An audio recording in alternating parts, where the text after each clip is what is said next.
Love, ये क्या कर रहे हो? पेड़ से लकड़ी काट रहा हूँ। ऐसा नहीं करते बेटे, पेड़ को नहीं काटते बेटा। आप भी तो काट रही हैं। हम ईंधन और गुरुदेव के अग्निहोत्र के लिए वन से सूखी लकड़ियाँ एकत्रित करते हैं। हरे भरे और स्वस्थ पेड़ को कभी नहीं काटते। क्यों माताजी? देखो इनको कितना घाव लगा दिया। अब तुम्हारे अंग पे कोई शस्त्र से प्रहार करेगा तो तुम्हें पीड़ा होगी ना? हाँ होगी। इसी प्रकार इन्हें भी पीड़ा होती है। इनके अंदर भी क्या जीवन होता है? अवश्य होता है। अब ये देखो, हमारे शरीर पे घाव लगने से रक्त निकलता है, इसी प्रकार इनके शरीर में से रस निकलता है। अब इन्हें तुमने अकारण ही घाव लगा दिया है। अब इनसे क्षमा मांगो। इन्हें कहो, वृक्ष भैया हमसे अनजाने में ही भूल हो गई है, हमें क्षमा कर दो। वृक्ष को भैया कहूँ? हाँ, हम सब धरती माता की संतान हैं। इसी प्रकार वृक्ष भी धरती की संतान है, इसलिए वृक्ष को बड़ा भैया समझना चाहिए। हाँ हाँ। वृक्ष एक जड़ जीव है जो चल नहीं सकता, परंतु धूप में सब जीवों को छाया देता है। जब इन पर फल लगते हैं तो वह स्वयं नहीं खाता, दूसरे को खाने को देता है। हाँ हाँ। ये वायु को शुद्ध करता है, पक्षियों और सर्प आदि को रहने का स्थान देता है। वो मनुष्य और दूसरे कई ऐसे जीवों का मित्र है, इसलिए वृक्ष को नमस्कार करना चाहिए। वृक्ष जी नमस्कार। क्षमा तो मांगी नहीं, वो नमस्कार नहीं स्वीकार करेंगे। वृक्ष भैया मुझसे भूल हो गई, मुझे क्षमा कर दो। माताजी देखो देखो, हाथ हिला हिला के कुछ कह रहा है। वो तुम्हें आशीर्वाद दे रहा है।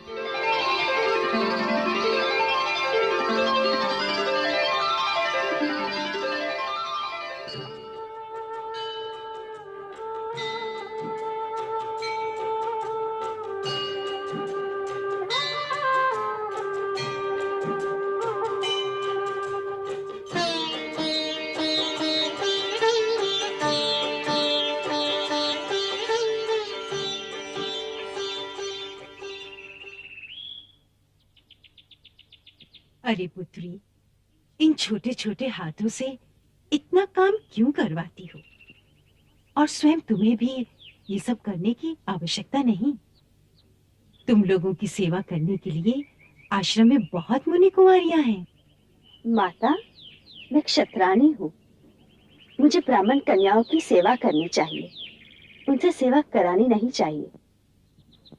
इसी प्रकार ये भी क्षत्रिय पुत्र है, इनके शरीर में अभी से परिश्रम का अभ्यास डालना चाहिए। हे वन देवी, आपके रहस्य तो आप ही जानती हैं। क्षत्रिय और ब्राह्मण की बात तो आप ही को पता होगी। हम आपको देवी मानते हैं और आपकी आज्ञा पालन करना ही हम अपना धर्म समझते हैं।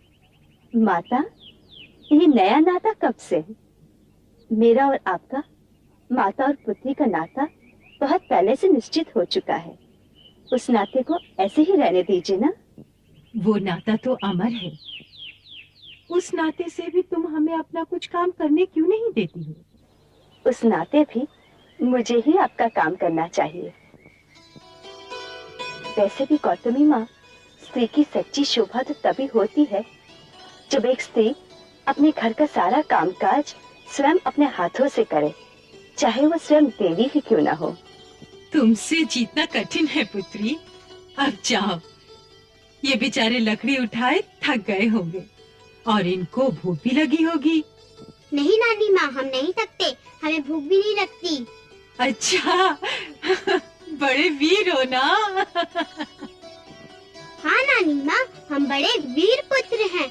हमारी माताजी कहती हैं हम बड़े वीर हैं। अच्छा अच्छा। जो सचमुच वीर होते हैं वो अपने मुंह से अपनी बड़ाई नहीं करते। माताजी, अगर हम अपने मुंह से नहीं बताएंगे तो फिर दूसरों को पता कैसे चलेगा? अपने कर्मों से। हाँ, हमारे कर्मों से। हाँ, तुम्हारे कर्मों से। अब जाओ, चल कीर्तिबाला।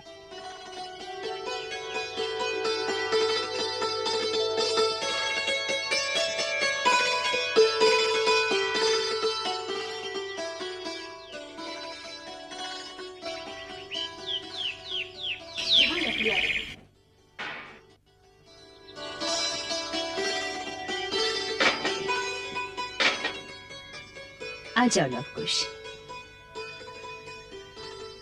अच्छा, पहले नदी में जाके स्नान करना, फिर संध्या वंदना करना, अंत में गुरुजनों को प्रणाम करना। तब तक मैं तुम लोगों की रसोई बनाती हूँ। अच्छा माता जी।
श्रीधर, जी गुरुदेव।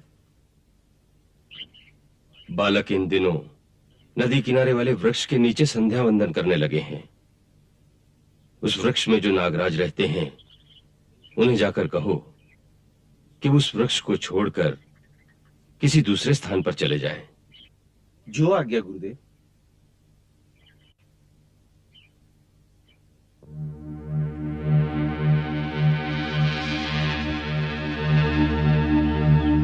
प्रणाम नागराज।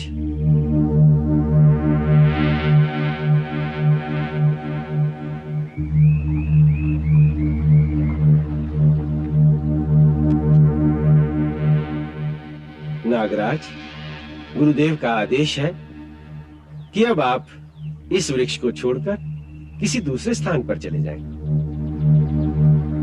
गुरुदेव के मन में शंका है कि इन दिनों दोनों बालक प्रायः यहाँ आते हैं। कभी आपको देखकर कहीं डर न जाएं। नहीं मुनिश्रेष्ठ, हम कभी नहीं डरेंगे। हमारे लिए नागराज को स्थान छोड़ने का कष्ट न दे। मुनिराज, हमारी माताजी ने कहा है कि दूसरे प्राणी से न तो डरना चाहिए और न डराना चाहिए। जब हम सबसे प्रेम करेंगे तो सब हमसे प्रेम करेंगे। नागराज, आप स्थान छोड़कर मत जाइए। हमारी माताजी कहती है कि हम सब धरती माता के संतान हैं। हम सबको यहाँ प्रेम से रहना है, इसीलिए आप यहीं रहिए। परंतु गुरुदेव का आदेश। हम अभी गुरुदेव से दूसरा आदेश लेकर आते हैं। आप चिंता न करें, हम अभी आते हैं। अति सुंदर बात कही तुम दोनों ने। तुम्हारी माता ने तुम्हें जो ज्ञान दिया है वो दिव्य है। धन्य है तुम्हारी माता। मुनि श्रीधर से जाकर कह दो कि हमने अपना आदेश वापस ले लिया है। जो आज्ञा गुरुदेव।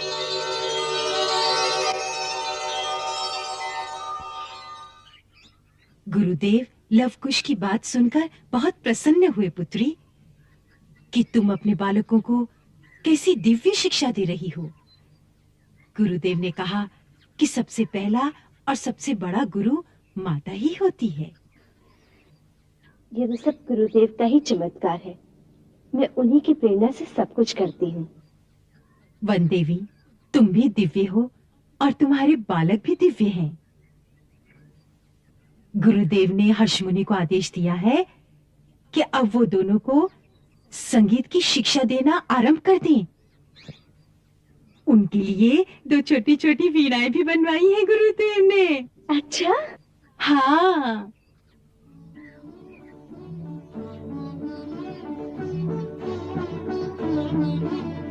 कुश, लव, हमारी धरती और आकाश से परे करोड़ों धरतियां, करोड़ों आकाश और करोड़ों सूर्य हैं। ये सारा ब्रह्मांड शब्द ब्रह्म के अधीन है।